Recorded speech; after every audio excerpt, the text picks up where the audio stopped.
Hi, I'm making Hakka noodles today, and often people have asked me for the recipes. I've put them before, but I'm going to do a series of quick videos showing you how I'm cooking it. It's going to be in real time, so be patient. Hope it helps. Noodles boils very quickly, so the moment it begins to bend, turn off the gas and drain it.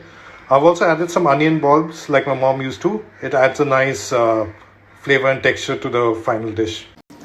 I strained out all the water through a strainer, and I'm rinsing the noodles with some cold water. This will ensure that it doesn't get sticky, because sticky noodles is something which Kenna's always hated, some very particular to ensure it doesn't.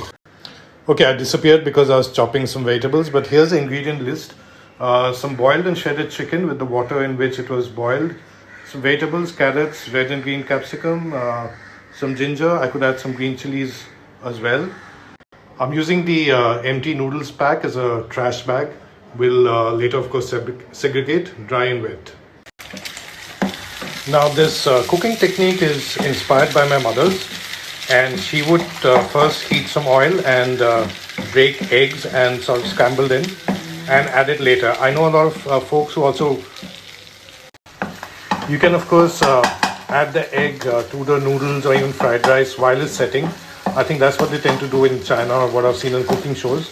I've tried that occasionally, whichever works for you, honestly.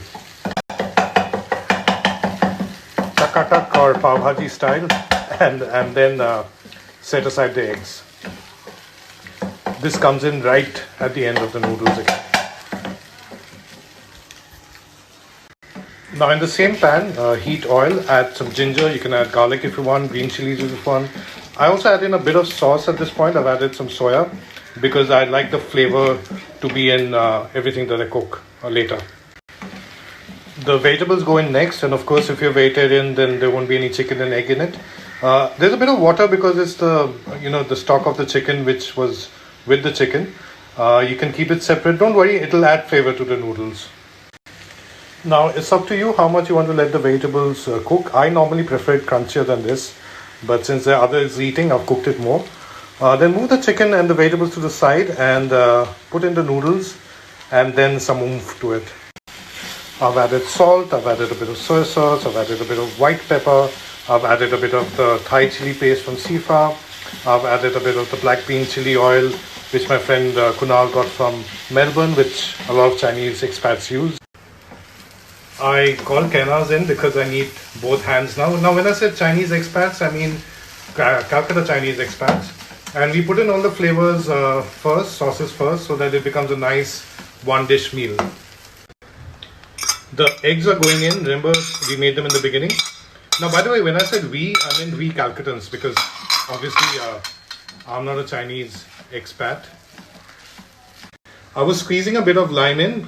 My mom would add vinegar at the end. I add a bit of lime juice because Chinese food is so much about mix of flavors, sweet, tart, salt, heat, everything's there.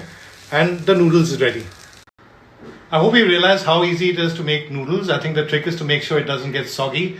And I showed you how you can ensure that in the beginning. I think we're going to sit to eat. It's smelling nice and hot. And I don't think I can wait anymore. That's the final dish. Chicken Hakka noodles, Calcutta style you could say. With the soy sauce and green chilies my mom would always add at the end, which completes the dish in a way.